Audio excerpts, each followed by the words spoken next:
दोस्तों, बिहार की राजनीति एक बार फिर अपने सबसे रोचक मोड़ पर है। सरकार बन गई, शपथ ले ली गई, मालाएं भी चढ़ गई, कैमरे चमक गए, लेकिन असल कहानी वो अब भी शुरू ही नहीं हुई है। क्योंकि बिहार में सत्ता सिर्फ एक कुर्सी नहीं होती है, ये एक नियंत्रण की लड़ाई होती है। कागज पर कौन बड़ा है और असल में किसके हाथ में कलम चलती है। तो चलिए आज इसी पर तस्करा करते हैं, थोड़ा सा पर्दे खोलते हैं, गुत्थी सुलझाते हैं। नमस्कार, मैं नाहिद और आप देख रहे हैं एक संदेश। अगर आप हमारे चैनल पर नए हैं तो प्लीज इसे सब्सक्राइब जरूर करें और वीडियो को अंत तक देखें। आज हम बिहार की राजनीति से जुड़ी हुई एक दिलचस्प कहानी के सबसे बड़े एपिसोड पर चर्चा करने जा रहे हैं। एक ऐसी जंग जहां बीजेपी के नंबर हैं और नीतीश कुमार का नेटवर्क, और दोनों मिलकर सरकार चलाएंगे या खींचतान में सरकार चलती रह जाएगी। ये अभी भी एक रहस्य है और इससे पर्दा उठाना बाकी है। शपथ तो ली सीएम नीतीश ने, पर असली लड़ाई शुरू होनी बाकी है शायद। दोस्तों, पटना के राजभवन में रोशनी थी, जयकारे थे और सियासत का पूरा रंगमंच पूरी तरह से सज चुका था। क्योंकि भाई नीतीश कुमार जी की एक बार फिर मुख्यमंत्री की कुर्सी पर विराजमान होने जा रहे थे, और दूसरा लोगों को दिखाना भी था। सम्राट चौधरी और विजय कुमार सिन्हा, सारे लोगों की मौजूदगी वहां पर थी।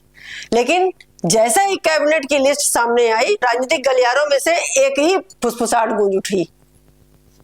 बीजेपी 14 मंत्री और जेडीयू के सिर्फ 8।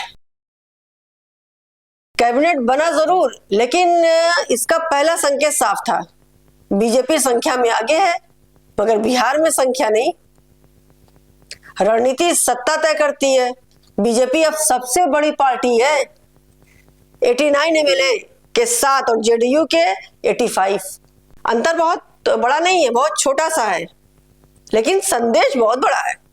बीजेपी अब जूनियर पार्टनर नहीं, लेकिन बिहार के इतिहास में एक चीज बार बार साबित हुई है, सीटों का अंतर सत्ता का अंतर नहीं होता। दोस्तों, 2020 में भी बीजेपी नंबर 1 थी, फिर भी गृह, ऊर्जा, शिक्षा सबसे बड़ा मंत्रालय जेडीयू के पास चले गए थे। क्यों? क्योंकि बिहार में नीतीश सिर्फ मुख्यमंत्री नहीं, रणनीति के प्रोफेसर हैं। राजनीति में कुछ मंत्रालय शक्ति होते हैं, और बिहार में गृह विभाग, पूरा प्रशासनिक तंत्र, पुलिस, कानून व्यवस्था, transfer, posting, IAS, IPS, machinery, ये वो विभाग है जिसने नीतीश को सुशासन बाबू की पहचान दी। इसलिए बीजेपी की पहली मांग, हमें गृह मंत्रालय दो। लेकिन नीतीश की पहली शर्त, गृह मंत्रालय नहीं छोड़ूंगा। 2024 में बीजेपी कोशिश कर चुकी है, लेकिन अंत में क्या हुआ? नीतीश ने मुस्कुराकर गृह अपने पास ही रख लिया। क्योंकि उस वक्त इन्हीं 2 लोगों की वजह से सरकार बनी थी। इस वजह से हमारे मोदी की सरकार है, तो वो खामोश हो गए कि भाई चलिए। लेकिन आज एकदम जस्ट उल्टा है।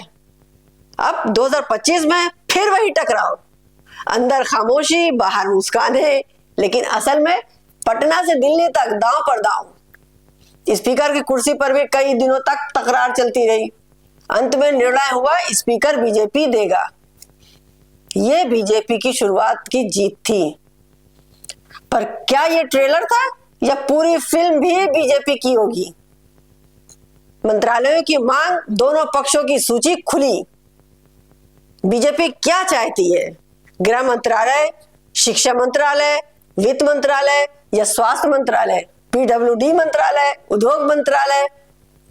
यानी बीजेपी नंबर दिखाना चाहती है, लेकिन जेडीयू नेटवर्क दिखा रहा है। लेकिन दोस्तों, ये इन सब राजनीतिक चर्चाओं के बीच जो आया, बीजेपी के ही वरिष्ठतम नेता मुरली मनोहर जोशी का एक धमाकेदार विस्फोटक बयान आ जाता है। मुरली मनोहर जोशी कहते हैं, चुनाव में पैसा बांटना कल्याण नहीं, ये वोट खरीदना है। तो दोस्तों, ये सिर्फ बयान नहीं था, सत्ता की राजनीति पर एक गहरा प्रहार था। उन्होंने आगे कहा, भारत में आर्थिक असमानता इतनी ज्यादा बढ़ चुकी है कि लोकतंत्र कमजोर हो रहा है। इसका समाधान है 70 छोटे राज्य बनाने पर जोर देना चाहिए सरकार को।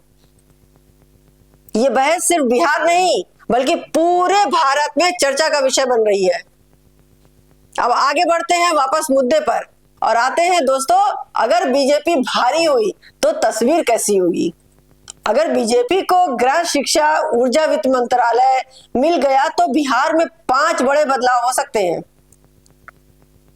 केंद्रीकरण बढ़ सकता है, जेडीयू का असर घटने के भी आसार बन सकते हैं। साथ ही साथ प्रशासन बीजेपी लाइन में चलेगा। शिक्षा नीति में बड़ा सुधार देखने को मिल सकता है। कानून व्यवस्था बीजेपी के तौर तरीके से लागू हो सकती है। और अगर नीतीश होल्ड रखे गए तो फिर तस्वीर बिल्कुल पलट सकती है। गृह वही रखेंगे, बड़े मंत्रालय, जेडीयू, बीजेपी को दिखाने वाले विभाग, असल कंट्रोल नीतीश के हाथ में। और राजनीति में धीरे धीरे बीजेपी का दबाव कम होता दिखाई देगा। लेकिन इन सब के बीच दोस्तों एक सवाल तो है जो हर बिहारवासी पूछ रहा है।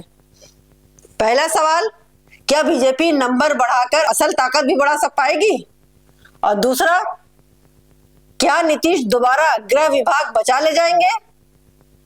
और तीसरा, क्या यह सरकार विकास करेगी या सिर्फ गठबंधन संभालती रहेगी? तो दोस्तों चुनाव तो खत्म हो चुके, सरकार भी बन चुकी, लेकिन असली लड़ाई अभी नंबरों की नहीं, कुर्सियों को कंट्रोल में रखने की भी लड़ाई होगी। और बिहार की राजनीति में कंट्रोल वही लेता है जो चुप बैठकर चाल चलता है। अब देखना यह है कि बीजेपी बिहार चलाएगी या नीतीश कुमार फिर से पूरा खेल पलट देंगे। मैं हूं नाहिद और आप देख रहे हैं एक संदेश। और यह कहानी अभी भी अधूरी है, क्योंकि मंत्रालयों का बंटवारा सियासत की किताब का सबसे बड़ा अध्याय होता है। और जब तक विभाग तय नहीं होते तब तक सत्ता सिर्फ शपथ है, शक्ति नहीं। हम इस कहानी के अगले पन्ने पर जरूर नजर बनाए रखेंगे और आपको भी उस कहानी के जो भी पल होंगे सब दिखाएंगे भी, बताएंगे भी और पूरा उसका निचोड़ निष्कर्ष भी बताते रहेंगे। तब तक आप हमारे साथ बने रहिए और देखते रहिए एक संदेश। और मुझे इजाजत दीजिए। नमस्कार, जय हिंद।